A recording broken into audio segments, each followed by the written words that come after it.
কৃষ্ণ কৃষ্ণ শুধু শ্রী কৃষ্ণ, কৃষ্ণ বিনা কিছু না। কৃষ্ণ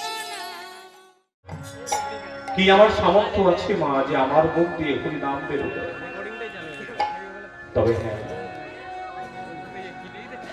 যদি আমার শিক্ষাগুরু, আমার মাতা পিতা এবং আপনাদের মতো ভক্তের শ্রীচরণ ধরে আমার মস্তকে থাকে, তবে আমার মুখ দিয়ে হরি নাম বেরোতে পারে না। তাই আমরা যেখানে কীর্তন করতে যাই, শুধু একটা জিনিসের জন্য যাই, সেটা হলো ভক্তের চরণ ধরে। কেন জানেন মা? এই জগতে আমরা প্রত্যেকেই এসেছি, যখন এসেছি খালি হাতে এসেছি, হাতটা শুধু একটু মোড়া থাকে। কেন জানেন? ভগবানের হাতটা যখন আমরা ছেড়ে আসি, কারো হাত যদি কেউ ছেড়ে আসে, হাতটা মোড়া হয়ে যায়। যখন পৃথিবীতে এলাম, কোনো কিছু নিয়ে আসেনি মা। আবার যখন এই জগৎ থেকে চলে যাব, যার যত ধন সম্পদ থাকবে, যে যত কোটির মালিক হোক না কেন, মৃত্যুর পর মৃতদেহের উপরে থাকবে একটা সাদা ভাব। এতদিনের এত রোজগার, এতদিনের এত ধন সম্পদ সঞ্চয় করেছে, কিন্তু শেষের দিনে কিচ্ছু যাবে না। শুধু থাকবে আপনাদের মতো ভক্তের চরণ ধরে।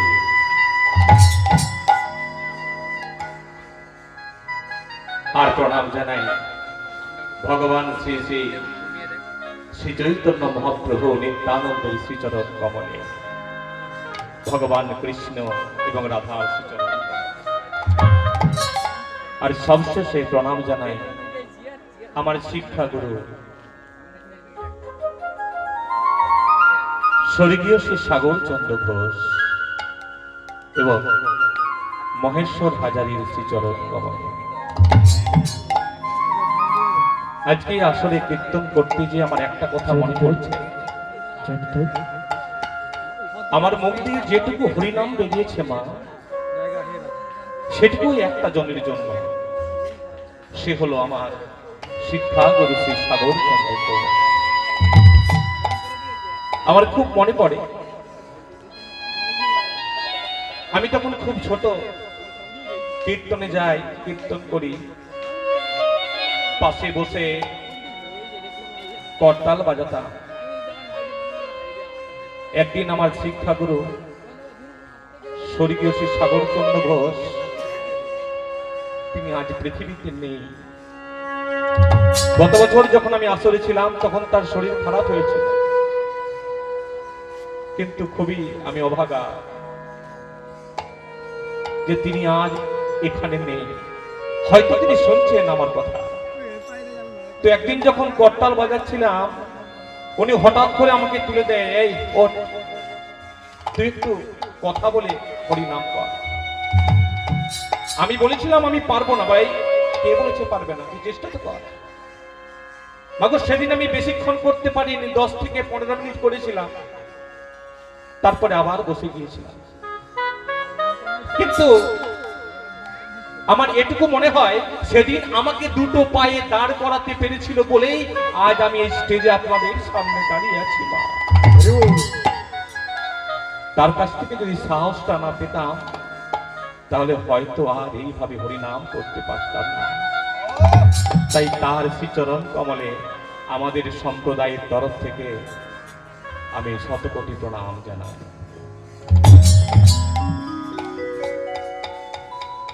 খুব সুন্দর এই সন্ধ্যা। অনেকেই দেখতে পাচ্ছি অন্তত টিভির সিরিয়ালটা বন্ধ রেখে আজকে হরিনাম সংকীর্তন শুনতে এসেছেন। খুবই ভালো কথা। কারণ একটা জিনিস বুঝেছে যে পৃথিবীতে হরিনাম ছাড়া, হরিনাম ছাড়া জীবের কোনো গতি নাই, নাই, নাই।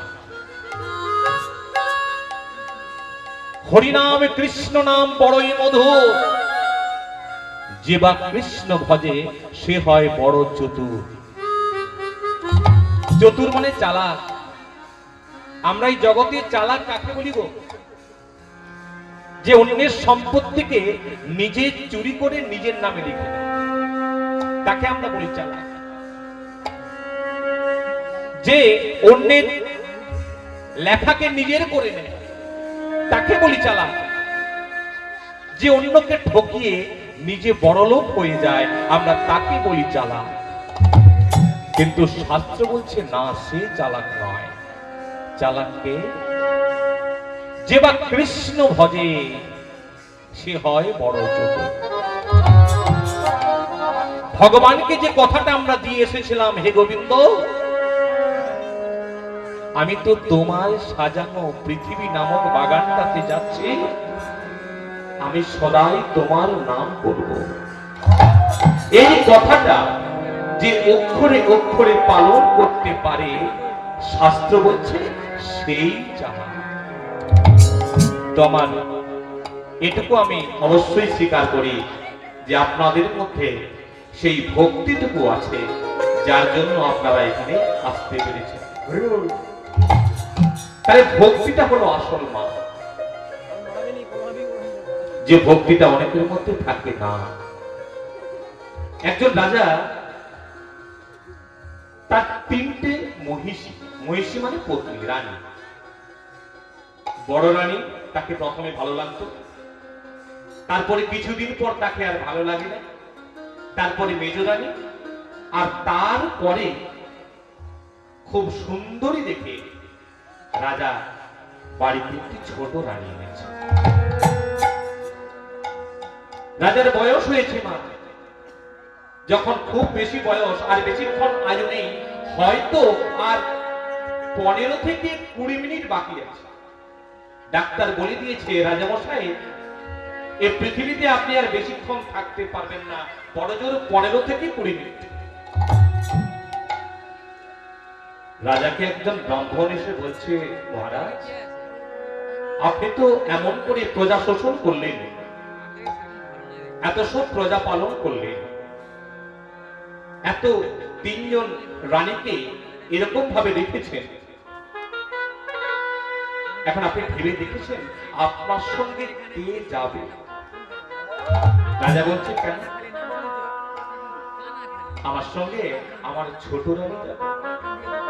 ছোট রানীকে আমি সদ্য কয়েক বছর আগে বিয়ে করেছি, সে অবশ্যই আমার সঙ্গে যাবে।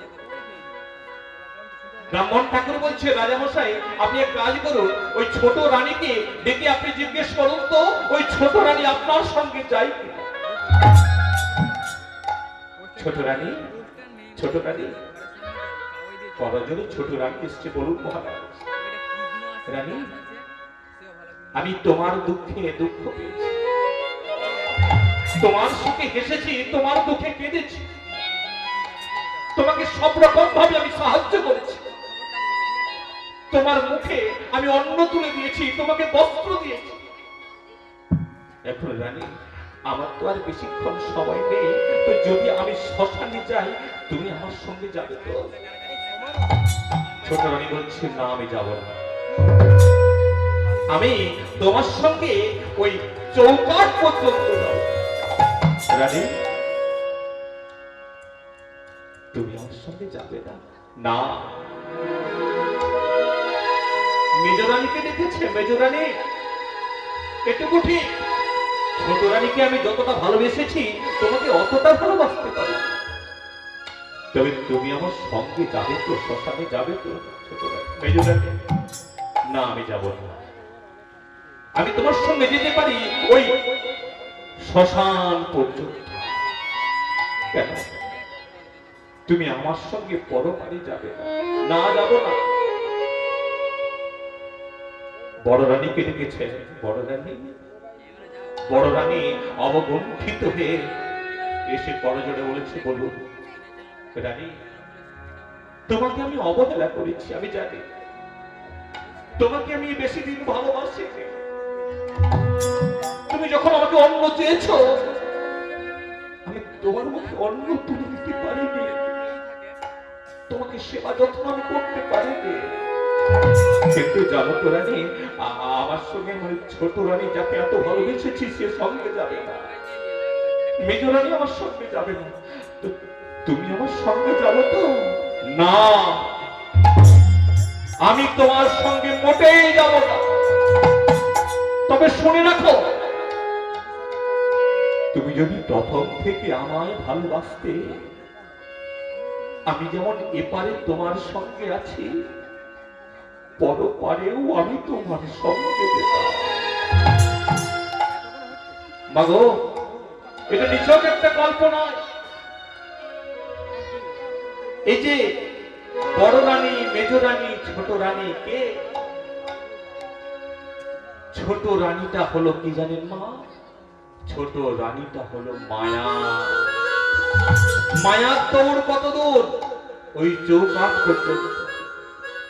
কারো স্বামী যদি রাত্রেবেলায় ঘরে মারা যায়, আর মৃতদেহটা যদি শুকনো হয়ে কাঠ হয়ে যায়, ওই সোজা শুকনো হয়ে যায় মৃতদেহটাকে যদি বার করার জন্য ওই কপাটটাকে, দরজাটাকে কাটতে হয়, তখন তার স্ত্রী বলে, ওরে ওই মৃতদেহের জন্য ওই দরজাটা না কেটে ওর পাটাকে ভেঙে দে। এতদিন যে তার মাথা গোড়ায় বসে বলেছিল তোমাকে ছাড়া বাঁচবো না, ওই মায়াটা কত দূর পর্যন্ত? ওই চৌকাঠ পর্যন্ত। মেজরানী কে মা? মেজরানী হলো কায়া, মানে আমাদের শরীর।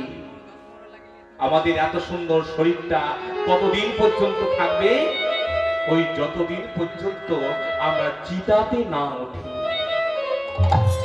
যেই চিতাতে উঠে গেল মা, এত সুন্দর দেহটা পুড়ে ছাই হয়ে যাবে। তাই মেজরানী বলছে আমি যাব, কিন্তু ওই শ্মশান পর্যন্ত আর নয়। বড় রানীটা হলো ভক্তি। আমরা ভক্তিকে আশ্রয় করি কম। এই জগতে দেখবেন প্রত্যেকেরই প্রথমে হরিভক্তি আসে, কৃষ্ণ নামে ভক্তি হয়, কিন্তু দুদিন পরে চলে যায়। তাই বড় রানী বলছে, ভক্তি বলছে, তুমি যদি আমাকে আশ্রয় করতে, আমি তোমাকে এপারে যেমন ছিলাম ওই পারেও আমি তোমার সঙ্গে যেতাম। তাহলে মা, আসল হলো ভক্তি। তো আসল সেই ভক্তি চন্দন দিয়ে ভগবানের চরণে আমরা একটু হরিনাম সংকীর্তন করে নেব। সকলে মিলে আমার সঙ্গে হরিনাম করবেন তো নাকি? হরিনাম। হরে হরে কৃষ্ণ, হরে কৃষ্ণ, কৃষ্ণ কৃষ্ণ হরে হরে, হরে রাম, হরে রাম, রাম রাম, হরে হরে।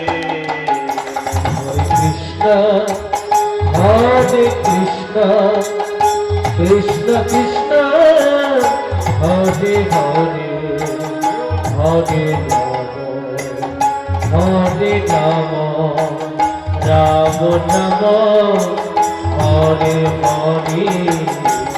হরে কৃষ্ণ, হরে কৃষ্ণ, কৃষ্ণ কৃষ্ণ হরে হরে, হরে রাম, হরে রাম, রাম রাম, হরে হরে। হরে কৃষ্ণ, হরে কৃষ্ণ, কৃষ্ণ কৃষ্ণ হরে হরে, হরে রাম, হরে রাম, রাম রাম, হরে হরে। হরে কৃষ্ণ, হরে কৃষ্ণ, কৃষ্ণ কৃষ্ণ হরে হরে, হরে রাম, হরে রাম, রাম রাম, হরে হরে। হরে কৃষ্ণ, হরে কৃষ্ণ, কৃষ্ণ কৃষ্ণ হরে হরে,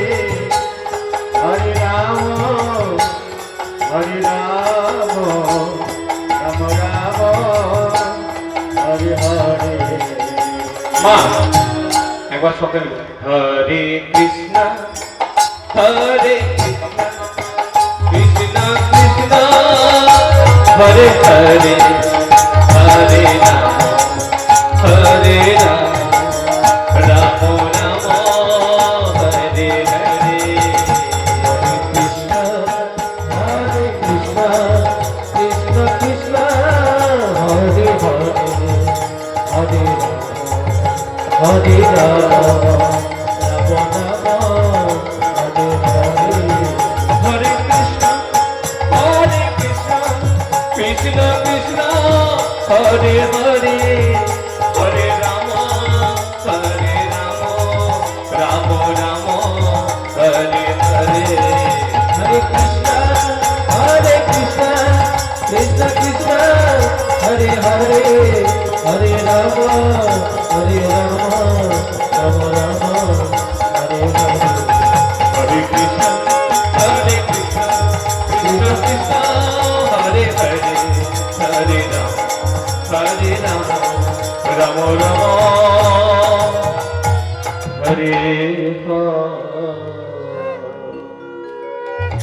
নিতাই গৌর প্রেমানন্দে হরি বল হরি বল হরি বল হরি বল আমার শ্রী চৈতন্য মহাপ্রভু কি জয় নিত্যানন্দ কি জয় আপন আপন গুরু কি মাতা পিতার কি জয় হরি বল হরি বল।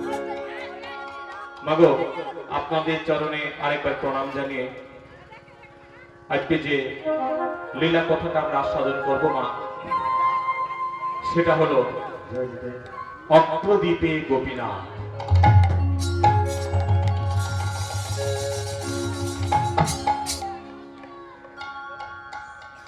মা শচী দেবী এবং বিষ্ণু প্রিয়াকে চোখের জলে ভাসিয়ে অনাদির আদি গোবিন্দ গৌরচা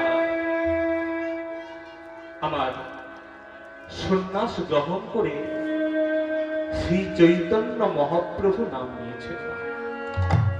চৈতন্য মানে কি চেতনার উন্মেষ, অর্থাৎ যাকে দেখা মাত্র জীবের কৃষ্ণ চেতনার উন্মেষ ঘটে তাকে আমরা বলি চৈতন্য। এই মায়াবদ্ধ জীবকে মায়া হতে টেনে বের করে ভব সাগরের দিকে, ভব পাড়ের দিকে সঠিক দিশাটা দেখানোর জন্যই তিনি চৈতন্য রূপে অবতীর্ণ হয়েছেন। ভগবান সত্য ত্রেতা দাপর এই তিন যুগে অজস্র রক্ত ঝরা দেখেছে। আপনারা জানেন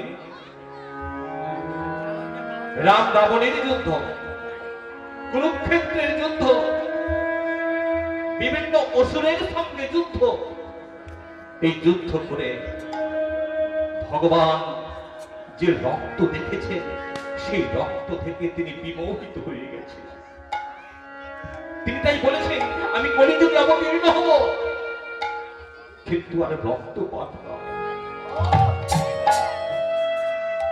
এবে অস্ত্র না ধরিব, তারেও প্রাণে না মারিব, হরি নাম দিয়া চিত্ত শুদ্ধ করিব সভা। আমি কলিযুগে হরিনাম করব, কোন অস্ত্র ধরব না। কলিযুগে আমার একটাই অস্ত্র হবে, সেটা হলো ওই নাম অস্ত্র।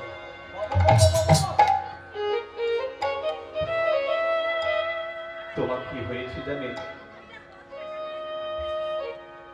এইভাবে তিনি যখন সন্ন্যাস নিয়েছেন মা, নিতাই চাঁদ এবং শ্রী অদ্বৈত ভগবান শ্রী চৈতন্য মহাপ্রভুকে ভুল পথ দেখিয়ে শান্তিপুরে নিয়ে এসেছে। শান্তিপুরে যখন এসেছে মা, আমার মা শচী মাতা নিমাইকে দেখতে এসেছে। সচিমা এসে বলছে নিমাই, ও নিমাই, নিমাই, নিমাই কি বললাম, কথা বলছেন মা।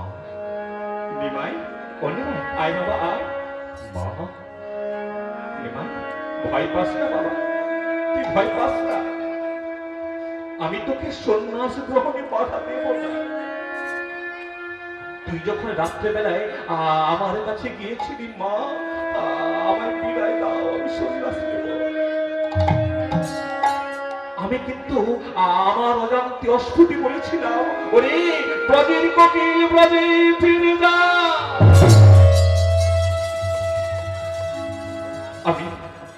আমি সেদিন তোকে বাধা দিইনি বাবা, আর আজকেও দেব না। ওরে বাবা, আমার এত শত সহস্র ছেলেদেরকে, এত সন্তানকে উদ্ধার করার জন্য প্রভু কি জয়, হরি বল হরি বল। যেখানে ছিলাম মা, আমার মা সতী দেবী বলছে, ওরে নিমাই, তুই ভয় পাস না, আমি তোকে সন্ন্যাস গ্রহণে বাধা দেব না বাবা। আমি তো মা, আমার এত সন্তানকে উদ্ধার করার জন্য যদি একটা সন্তানকে আত্মাহুতি দিতে না পারি, তবে আমি কিসের মা? যেই কথা বলছে মা, সঙ্গে সঙ্গে শ্রী চৈতন্য মহাপ্রভু মায়ের চরণগুলি জড়িয়ে ধরেছে। মা জননী জন্ম ভবিষ্য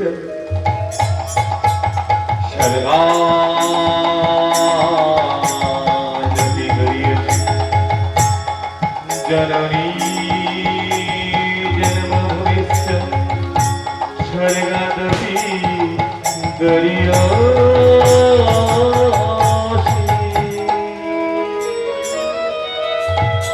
মা, মা, আমার বিদায় দাও। মা গো, কৃপা করে আমায় বিদায় দাও। আমি জগৎ জীবকে উদ্ধার করার জন্য আমি চলে যাই। আমি চলে যাই, আমি চলে যাই,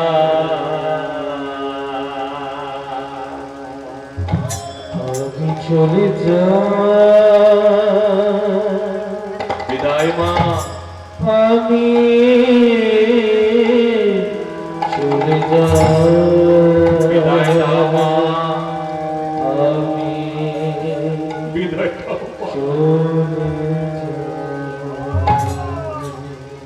ও মা জননী, জন্মভূমি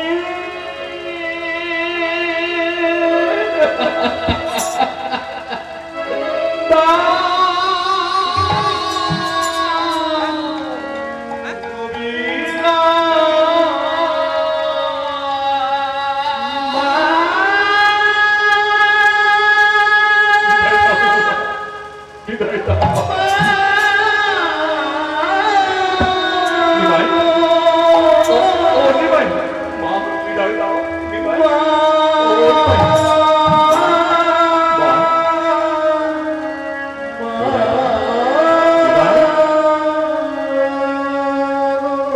নিমাই, ও নিমাই, কোথায় যাবি বাবা, কোথায় যাবি? মা, আমি সে বৃন্দাবনে যাব। বৃন্দাবন করিনি মা, সেটা অনেক দূর বাবা। করে আমার একটা কথা রাখবি বাবা। বলো মা। নিমাই, আমার তো অনেক বয়স হলো বাবা, তো তুই এক কাজ কর, অন্তত আমি যতদিন পৃথিবীতে থাকবো, তুই তুই শ্রীক্ষেত্র নীলাচলে অবস্থান কর বাবা। ঠিক আছে বাবা, আমি তোমায় কথা দিলাম, আমি বৃন্দাবনে যাব এবং বৃন্দাবন থেকে ঘুরে এসে আমি ওই শ্রীক্ষেত্র নীলাচলে অবস্থান করব। এবার দেখুন বাবা, আমার মা সচী দেবী কেমন দেখো। মা সচী দেবীর জন্য আমরা এবার নিমাই জানতে পেয়েছি, কিন্তু আমাদের মায়েরা কেমন হয়? যদি ছেলে একটু হরি নামে যায় তাকে আমরা কি বলি? তোকে পড়াশোনা করতে হবে, তোকে ডাক্তার হতে হবে, ইঞ্জিনিয়ার হতে হবে। এই জিনিসগুলো চাপিয়ে দিই আমাদের ছেলে বা মেয়ের উপর। একটা জিনিস মনে রাখবেন বাবা, আপনার ছেলেটা বা মেয়েটা একটা ছোট্ট ফুলের মতো, কুড়ি ফুল। মনে করুন একটা কুড়ি গাঁদা, আপনি গাঁদা ফুলটাকে ওই কুড়ি অবস্থা থেকে নিজে যদি ফুটিয়ে দেন, ফুলটাকে দেখতে ভালো লাগবে? ভালো লাগবে না। আপনি তাকে জল দিন, তাকে নিজে ফুটতে দিন, দেখবেন এক সময় ফুলটা সুন্দর ভাবে ফুটে উঠবে, সেটা গোবিন্দ চরণে স্থান পাবে। তাই আপনার বাচ্চা ছেলেটা বা মেয়েটা ওই ফুলের কুড়ির মতো, আপনি তাকে নিজেকে ফুটতে দিন, চাপিয়ে দেবেন না। চাপিয়ে দিলে সে নিজে ফুটতে পারবে না, তার মধ্যে যে আত্মাটা রয়েছে সেটা বিকাশ হবে না। বিবেকানন্দের মা স্বামী বিবেকানন্দকে বলেছিল, তুই বৈরাগী হয়ে যা। আজ দেখুন সেই কথাটা বলেছিল বলে আমরা স্বামী বিবেকানন্দকে পেয়েছি, যেমন পেয়েছি এখানে আমার সচী মাকে। ওই সচী মায়ের কাছ থেকে বিদায় নিয়ে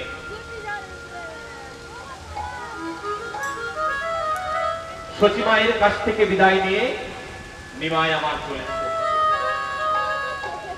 ওগো ভক্তগণ সঙ্গে প্রেমের তরঙ্গে,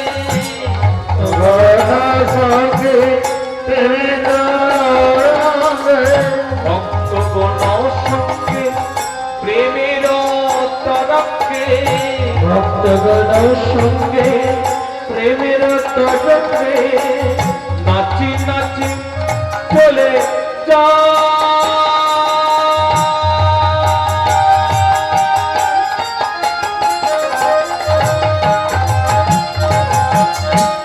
মুখে কৃষ্ণ বলে অবিরা, নাচি নাচি চলে যা। ওই না মুখে কৃষ্ণ না বলে অবিরা, নাচি নাচি গো রাজা। তারা নেচে নেচে যায় চলে, ওই তারা নেচে নেচে,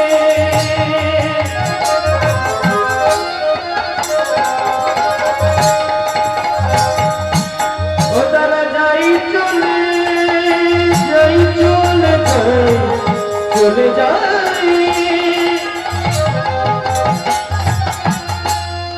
আজ দেখো যাই তারা,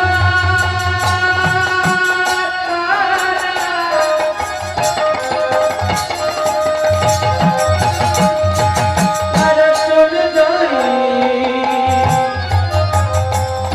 আজ তারা নেচে নেচে নেচে চলে যায়, তারা নেচে নেচে যায় চলে।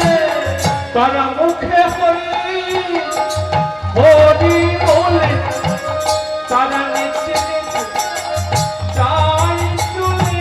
ওই না মুখে হরি হরি বলে, তারা প্রেমানন্দে বাহু তুলে, ওই না মুখে হরি হরি বলে, প্রেমানন্দে বাহু তুলে, মুখে হরি তারা নেচে নেচে যায় চলে।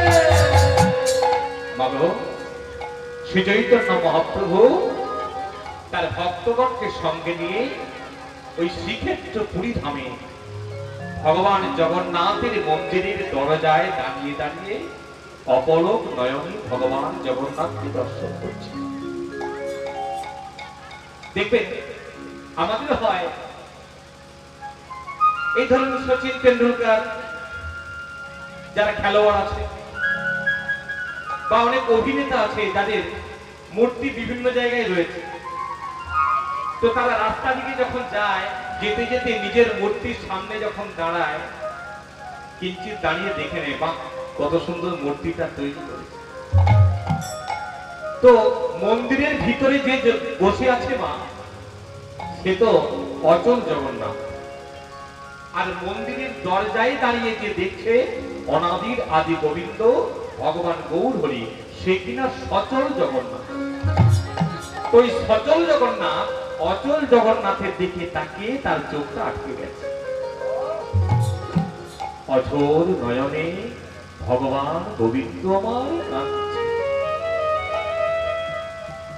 আর ভগবানের কান্না দর্শন করেছে বা আর সমস্ত ভক্তগণ।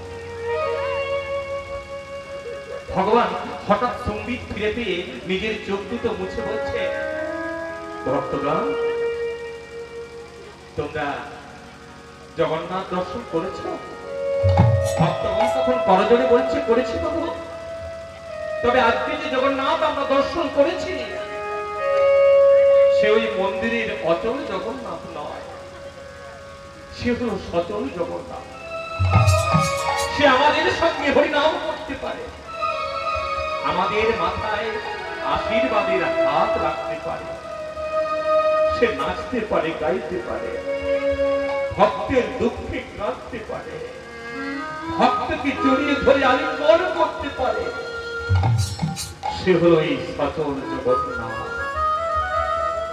ভগবান গোবিন্দ তখন বলছে, এসো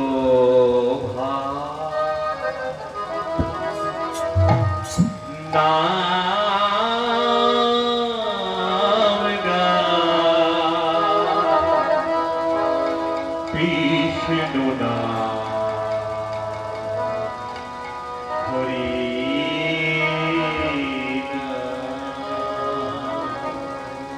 কৃষ্ণ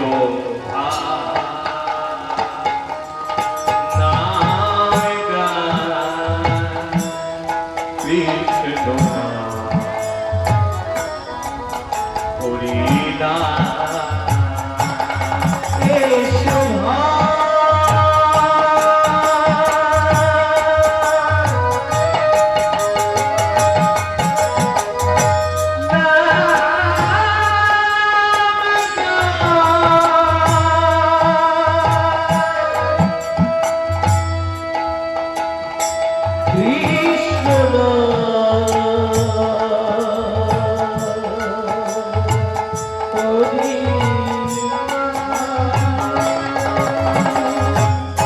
এসো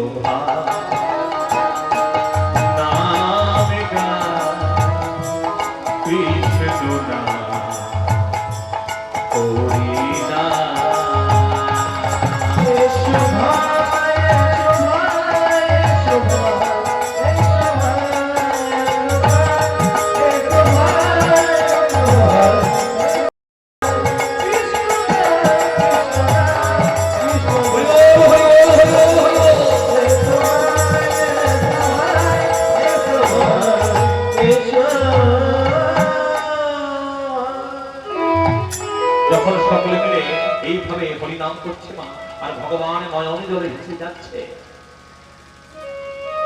ওই বর্ধমানে অগ্রদীপ হতে একজন ভক্ত এসেছে মা। সে সকলের পিছনে দাঁড়িয়ে দাঁড়িয়ে অঝোর নয়নে কাঁদছে। ভগবান, সবাই তোমায় কত সুন্দর দর্শন করছে প্রভু, আমি তো তোমায় দেখতে পাচ্ছি না, বলো না কিভাবে তোমায় দেখতে হয়? তোমাকে দেখার মতো আমার কি নয়নে নেই প্রভু, বলো না, বলো। বাবু, কেউ যদি ভগবানকে কেঁদে কেঁদে ডাকে, ভগবান কি থাকতে পারে না? ভগবান থাকতে পারে না। আরে বলুন তো মা, যে ঐশ্বর্যের চূড়ায় বসে আছে ভগবান, যার গৃহ পত্নী হলো আমার লক্ষ্মী, তাকে ধন সম্পদ দিয়ে তাকে খুশি করতে পারবে না? ভগবানের কি নেই? শুধু একটা জিনিস ভগবান নেই, সেটার জন্যই ভগবান কাঙাল। ভগবান হলো নয়ন জলের কাঙাল। তাই যখন নয়ন জল পরিশোধ করে গোবিন্দ আমার ডাকছে, ভগবান এসেছে। গোবিন্দ তখন নয়ন দুটো মুদ্রিত করে অঝোর নয়নে ভগবানকে ডাকছে, দয়া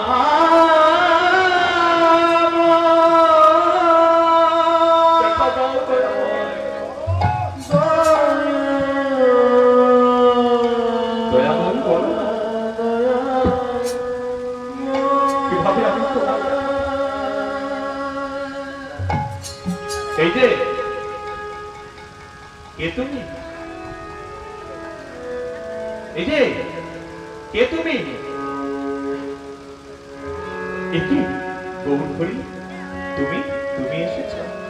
ভগবান দূর হতে লক্ষ্য করে সকলকে সরিয়ে দিয়ে ভগবান গোবিন্দ দোষীর সামনে এসেছে। কে তুমি? ভগবান তুমি কি আমায় চেনো না? না, বলো কে তুমি? ভগবান তুমি আমার সঙ্গে হেয়ালি করছো? এই জগতে যে সকলের নামকরণ করে সে আমার নাম জানে না। জানো দয়াময়, আমি গোবিন্দ ঘোষ, সেই অগ্রদেব হতে আসছি। ও ঠিক আছে। জানো দয়াময়, আমার আজকে বড় বড় ভাগ্য যে ভগবানকে এত কষ্ট করে পাওয়া যায় না। সে ভগবান আজ আমার সম্মুখে আছে। ভগবান বলো কে তুমি? কাছে আছো তবু জানি না আছো কোনখানে। কাছে আছো তবু জানি না আছো কোনখানে। কে তুমি? কাছে আছো তবু জানি না আছো কোনখানে। তুমি কাছে আছো তবু জানি না আছো কোনখানে। যে কথা বলো তাই শুনে যা, যে কথা বলো তাই শুনে যা। যে কথা বলো তাই শুনে যা। ওই যে কথা বলো তাই শুনে যা।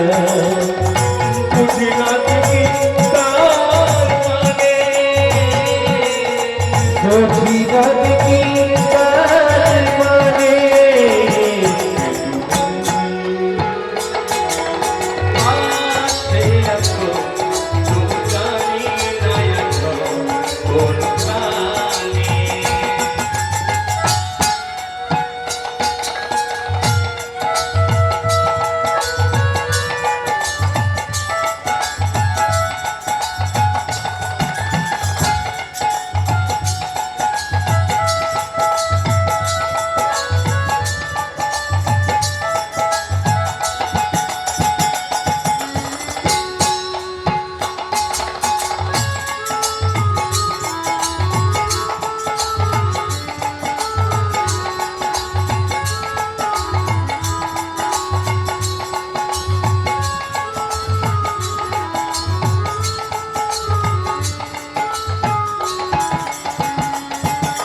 হাতটা ধরে আমাকে চালা অন্ধকারে রোদের জ্বালা।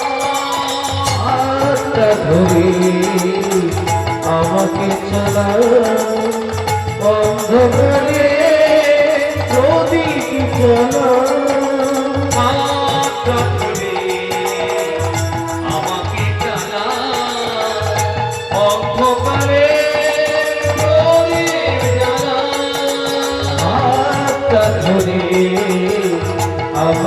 জ্বালা অন্ধকারে প্রদীপ জ্বালা চোখের দেখা দেখি নাই চোখের দেখা দেখি নাই প্রভু এ কি খেলা কে জানে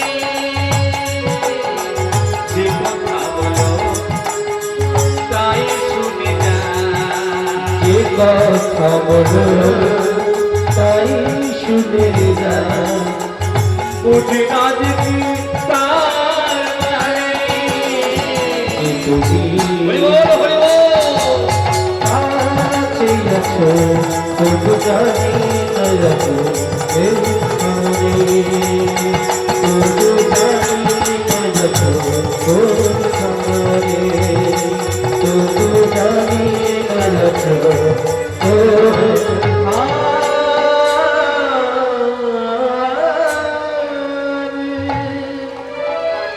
কোথা হতে আসছো প্রভু? আমি সেই সুদূর অগ্রদ্বীপ হতে আসছি। কার কাছে আসছো প্রভু? আমি আর কার কাছে আসবো গো? এই জগতে একজনের কাছেই তো যাওয়া যায়। প্রভু আমি তোমার চরণে আসছি। আমার কাছে আসছো?